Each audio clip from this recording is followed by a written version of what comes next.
Hi hello வணக்கம் மக்களே, நான் தான் உங்கள் அன்பு நண்பன் விஜே சார்லஸ். இது நம்மளோட கலக்கலான சேனல் மூவி தர்பார். இன்னைக்கு நம்மளோட மூவி தர்பார் திரைமசனத்தில் நம்ம பார்க்க போகிற படம் களத்தில் சந்திப்போம். ஆமாங்க, கண்டிப்பாக டேரக்டர் வந்து களத்தில் சந்திச்சிருக்காருன்னே சொல்லலாம். கிட்டத்தட்ட மாஸ்டர் படத்துக்கு வந்து விஜயோட ஃபேன்ஸுக்கு வந்து நிறைய பேர் போனது மாதிரி இந்த படத்துக்கு ஃபேமிலி ஃபேன்ஸ் கண்டிப்பாக வருவீங்கன்னு நம்பிக்கையோடு இருக்குது. பிகாஸ் இந்த படம் நான் பார்க்கும்போது எனக்கு ரொம்பவே பிடிச்சிருந்தது.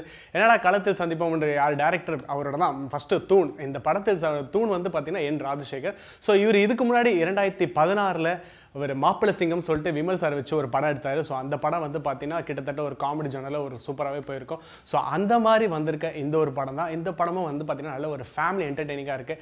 இந்த படத்தோட ஸ்டோரியை வந்து ஒரு சிம்பிளாக சொல்லணும்னா ஃப்ரெண்ட்ஷிப் தாங்க, நட்பு மட்டும்தான், நட்பை சுற்றி மட்டும்தான் இந்த படத்தில் வர எல்லா சீக்வன்ஸுமே நடக்குது. இந்த படத்தை பார்க்கும்போது எனக்கு ரொம்ப பிடிச்ச விஷயம் என்னென்னா நம்மளோட அருள்நிதி சார், அதுக்கப்புறம் ஜீவா சார். எஸ், இந்த படத்தோட கதாநாயகர்கள் வேறு யாருமே இல்லை, நம்மளோட அருள்நிதி ஜீவா சார் தான். ஸோ நான் இவங்க ரெண்டு பேரை பற்றி உங்களுக்கு பெரிய அறிமுகம் சொல்ல வேண்டியதில்லை, ஏன்னா ஏற்கனவே எல்லாருக்குமே நம்மளுக்கு தெரிஞ்ச ஒரு முகங்கள் தான். அதுக்கப்புறம் இந்த படத்தோட கதாநாயகிகள் பார்த்தீங்கன்னா பிரியா பவானி, அதுக்கப்புறம் மஞ்சிமா மோகன். ஸோ மஞ்சிமா மோகன் வந்து பார்த்தீங்கன்னா அஞ்சம் என்பது மடபையடா, அதுக்கப்புறம் தேவராட்டம்ல கௌதம் கார்த்திகோட நடிச்சிருக்காங்க. ஸோ அவங்க தான் இந்த மஞ்சிமா மோகன். அடுத்தது நம்மளோட பிரியா பவானி பார்த்தீங்கன்னா நம்மளோட மேயாதமான், அதுக்கப்புறம் மாஃபியா, கடைக்குட்டி சிங்கம், இந்த மாதிரி படங்கள் நடித்தவங்க இந்த கதாநாயகி. ஸோ இந்த இரண்டு ஹீரோக்களும் இரண்டு கதாநாயகிகளும் நடிச்சிருக்க இந்த படம் வந்து ரொம்பவே சூப்பராகவே இருக்குன்னு சொல்லலாம். பிகாஸ் எனக்கு இந்த படத்தை நான் பார்க்கும்போது ஒரு ஃபேமிலி ஓரியன்டான ஒரு என்டர்டெய்னிங்கான ஸ்டோரி. இந்த படத்தோட இன்னொரு சப்போர்ட்டிவ் ஆர்டிஸ்ட்னு ஒரு 4 பேர் இருக்காங்க. அதில் வந்து பார்த்தீங்கன்னா ஃபஸ்ட்டு வந்து ரோபோ சங்கர் சார், அதுக்கப்புறம் ராதா ரவி சார், அதுக்கப்புறம் நம்மளோட காமெடி ஆர்டிஸ்ட் வந்திருக்காங்க 2 பேர். ஸோ இந்த மாதிரி ஒரு 2 பேர், நான் அந்த 4 பேருமே பார்த்துக்கும்போது ரொம்பவே டிஃப்ரெண்ட்டாகவே இருக்குது. இந்த படத்தில் சிம்பிளாக சொல்லணும்னா நான் சொன்ன மாதிரி நட்புக்குள்ளேயே தான் இந்த மையம் கொண்ட ஒரு கதை இருக்கும். இந்த படத்தோட 2 ஃப்ரெண்ட்ஷிப்ஸ் ரொம்ப திக்கஸ்டான ஃப்ரெண்ட்ஸுங்க இருப்பாங்க. அவங்களுக்குள்ளேயே ஒரு சின்ன சின்ன சண்டைகள் வரும், அதுக்கப்புறம் அவங்களுக்குள்ளேயே சின்ன சமாதானம் வரும். இந்த 2 கதாநாயகர்களுக்கும் இன்னொரு சப்போர்ட்டிவான ஆக்டர், மெயினான ஆக்டர் பார்த்தீங்கன்னா நம்மளோட Radha Ravi sir. So Radha Ravi sir இந்த படத்தில் என்ன ஒரு ரோல் பார்த்தீங்கன்னா, நம்ம ராதா ரவி சார்னாவே எப்பவுமே வந்து ஒரு வில்லன் கேரக்டரில் பார்த்து பயங்கரமாக ரசிச்சிருப்போம். பட் ஆனால் இந்த படத்தில் ராதா ரவி சார் வந்து பார்த்தீங்கன்னா ஒரு சாஃப்டான காமெடி ஆர்டிஸ்ட் மாதிரி போயிட்டு அப்படியே கொஞ்சம் நல்ல ஒரு டெரரான ஒரு ஃபாதர் பீஸ்ல இருந்திருப்பாரு. ஸோ அந்த வகையில் இந்த 2 கதாநாயகர்களும் ஜீவா சாரும் சரி, அப்புறம் அருள்நிதி சாரும், இவங்க 2 பேருக்கும் அடிக்கடி ஒரு சின்ன சண்டைகள் வரும். அப்புறம் இந்த சின்ன சண்டைகளை வந்து நாட்டாம பார்த்து பஞ்சாயத்து தீர்த்து வைக்கிறதா நம்மளோட Radha Ravi sir. So Radha Ravi sir அவர் வந்து ஒரு ஃபினான்ஸ் கம்பெனி நடத்தினிப்பா. அந்த ஃபினான்ஸ் கம்பெனில தான் இந்த 2 ஹீரோக்களும் வேலை செய்வாங்க. ஸோ அவங்களுக்கு கீழே தான் இந்த ரோபோ சங்கரும் பாலசரவணனும் வேலை செய்றாங்க. ஸோ இந்த படத்தோட இவங்க தான், இந்த படத்தோட ஆர்டிஸ்ட்லாம் இவங்க தான். இந்த படத்தோட முதல் பிளஸ் பாயிண்ட்ஸ் என்னன்னு சொல்லணும்னு பார்க்கணும்னா, ஃபர்ஸ்ட் அருள்நிதி சார் வர எல்லா ஒரு சீன் சீக்வன்ஸுமே ரொம்பவே சூப்பராக இருந்துச்சு. ஸோ அருள்நிதி சாரோட ஆக்டிங்லாம் பார்த்தீங்கன்னா ஒவ்வொரு நாளும் பார்த்தீங்கன்னா அவரோட படங்கள் வர பார்த்தீங்கன்னா ஒரு டிஃப்ரெண்டான ஆக்டிங்ஸ்லாம் காமிக்கிறாரு. ஸோ அவரோட ஃபேஸ் எக்ஸ்பிரஷன்ஸ்லாம் எனக்கு ரொம்பவே பிடிச்சிருந்தது. அடுத்தது நம்மளோட ஜீவா சார் பற்றி சொல்லவே தேவையில்லை. எப்படி நம்ம சிவமானஸில் சக்தியில் நம்ம ஜீவா சார் பார்த்து ஒரு குவார்டர் சொல்லு அப்படின்ற மாதிரி நம்ம ஜீவா சாரும் பார்த்தீங்கன்னா ஒரு டிஃப்ரெண்டான ஒரு ஆக்டிங் பண்ணியிருக்கேன். ஸோ ஜீவா சாரோட கவுண்டர்ஸ்லாம் வந்து அழகாக வந்து எப்படா ஒரு கவுண்டர் தான் கொடுப்பாரு, அந்த கவுண்டர்லாம் ரசிக்கிற மாதிரி இருக்கும். ஆனால் இந்த ரோபோ சங்கர் சார், அந்த பாலசரவணனும் கொடுத்துருக்காங்க பாருங்க கவுண்டர். ஒரு 10 கவுண்டர் கொடுக்குறாங்கன்னா அந்த 10 கவுண்டர்ல ஒரு 5 கவுண்டர் தான் சிரிக்கிற மாதிரி இருக்கும். மிச்சம் 5 கவுண்டர் தயவு செய்து சிரிங்கடான்ற மாதிரி தான் இருக்கும். ஏன்னா அப்படிதான் இருந்தது. இந்த படத்தோட பிளஸ் பாயிண்ட்ஸ்ன்னு பார்த்தீங்கன்னா அருள்நிதி சாரோட வர எல்லா சீன் சீக்வன்ஸுமே ரொம்பவே சூப்பராக இருக்கும். அதுக்கப்புறம் ஜீவா, அப்புறம் மஞ்சிமா மோகன், இவங்களோட இந்த லவ் காம்பினேஷன்ஸ், அந்த லவ்வோட வந்து எக்ஸ்பிரஷன்ஸ், அதெல்லாம் ஒரு நல்லா இருக்கும். அதுக்கப்புறம் இந்த படத்தில் இன்னொரு ப்ளஸ் பாயிண்ட் பார்த்தீங்கன்னா என்டர்டெயினாக நல்லா பார்க்கணும்னு பார்த்தீங்கன்னா நம்மளோட அருள்நிதி, அதுக்கப்புறம் ஜீவா சார், அப்புறம் ராதா ரவி, ரோபோ சங்கர், பாலசரவணன், இவங்கெல்லாம் வந்து உட்காந்து பேசினாங்கன்னா அது ஒரு என்டர்டெய்னிங்காக இருக்கும். ஸோ இந்த படத்தை கிட்டத்தட்ட பார்த்தீங்கன்னா ஒரு என்டர்டெயின்மெண்ட் சொல்லியிருந்தாங்க. முழுக்க பார்த்தீங்கன்னா ஒரு ஃபேமிலி ஓரியன்டான ஒரு சப்ஜெக்ட் தான். என்னடா நட்பான படம்னாவே எப்பவுமே நம்மளுக்கே தெரியல, ஒரு நட்பான படம்னாவே ஃபேமிலிக்கு எல்லாருக்குமே கண்டிப்பாக பிடிச்சிருக்கும். ஸோ அந்த வகையில் ஒரு மிகப்பெரிய மாஸ்டர் படத்துக்கு அப்புறம் ஒரு ஃபேமிலி ஓரியன்டாக வந்திருக்கு. ஏன்னா இன்னைக்கு காலத்தில் இந்த கோவிட் சிச்சுவேஷன்ஸ்க்கு அப்புறம் தேட்டரில் வந்து ஃபேமிலி வருது வந்து இந்த மாதிரி படங்கள் வந்தால் மட்டுமே தான் ஃபேமிலியோட வந்து பார்க்குற மாதிரி இருக்கும்.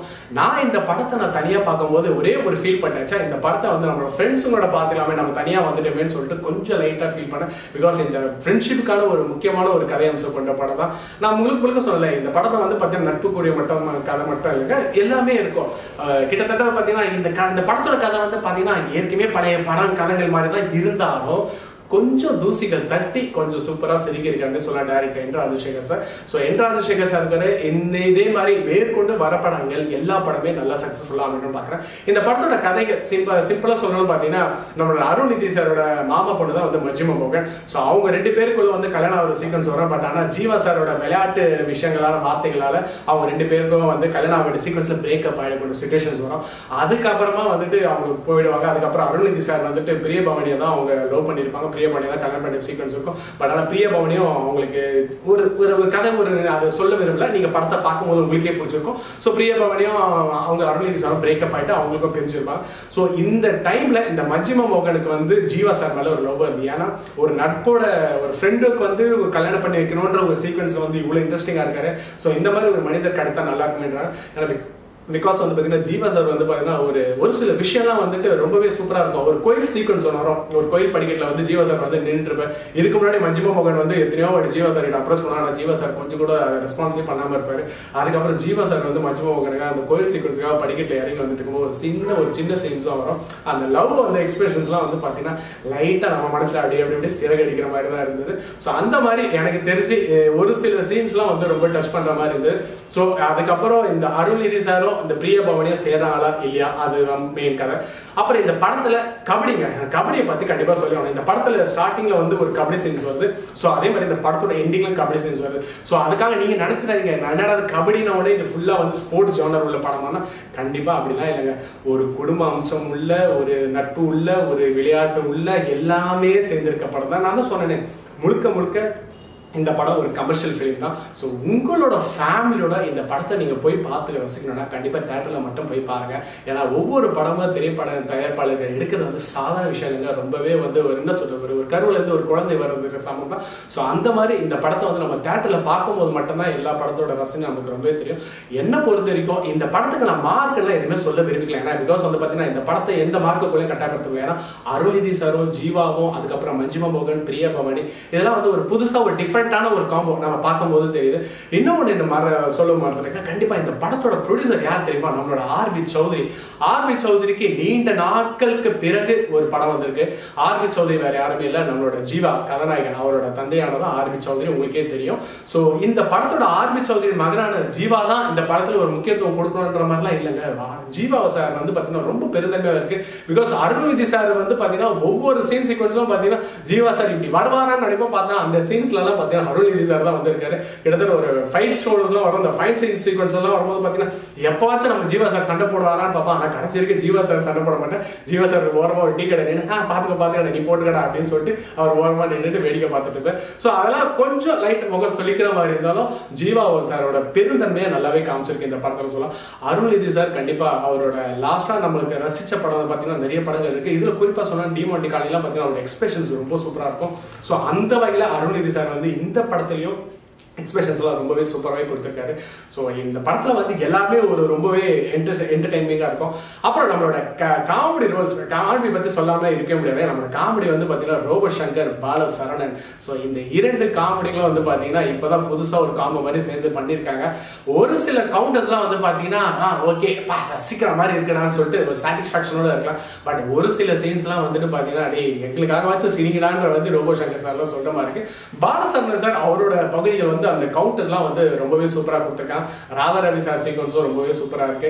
அப்புறம் நம்மளோட இந்த படத்தோட வில்லன்கள் அப்படின்னு பார்த்தீங்கன்னா யாருமே இல்லைங்க. ஸோ வில்லன்லாம் வந்துட்டு நீங்கள் இவங்க தான் வில்லன் அவங்க தான் வில்லன்லாம் இல்லை, எல்லாருமே வருவாங்க, வில்லன் மாதிரி வருவாங்க. அதுக்கப்புறம் அவங்களுக்குள்ளேயே சமரம் ஆகிடும். அதான் சொல்றேன், இந்த படத்தை வந்து அதுக்கப்புறம் இந்த அருள்நிதி சாரோட அந்த மாமா பொண்ணு மஜ்ஜிமா மோகன் வந்து ஜீவாவுக்கும் திருமணம் நடக்க போதா இல்லையா, அதை வந்து பிரிக்க பார்க்குறாங்களா, இந்த சொந்தங்கள்லாம் பிரிக்க பார்க்குறா, அந்த மாதிரி சீக்வன்ஸ்லாம் அப்படியே சுற்றி போயிட்டு இருக்கோம். பட் என்னதான் இருந்தாலும் இந்த படத்தில் வந்துட்டு அருள்நிதி சார் வந்து சொந்தங்கள் தான் முக்கியம் அப்படின்னு மாதிரி சொல்லுவாரு. ஆனால் கிட்டத்தட்ட சொந்தத்தோட நட்பு அதோட மிகவும் முக்கியம்டா அப்படின்ற மாதிரி இருக்கும். ஸோ அந்த சீன்ஸ்லாம் பார்க்கும்போது கொஞ்சம் ஃப்ரெண்ட்ஷிப், அதுதான் சொன்னேன் ஆரம்பத்தில் சொன்ன பார்த்தேன், இந்த படம் வந்து நான் தனியாக உட்காந்து பார்த்தது இல்லாமல் கொஞ்சம் என் ஃப்ரெண்ட்ஷிப்புகளோட போய் உட்காந்து பார்த்ததுன்னா கொஞ்சம் ரொம்ப நல்லாவே இருக்கணும்.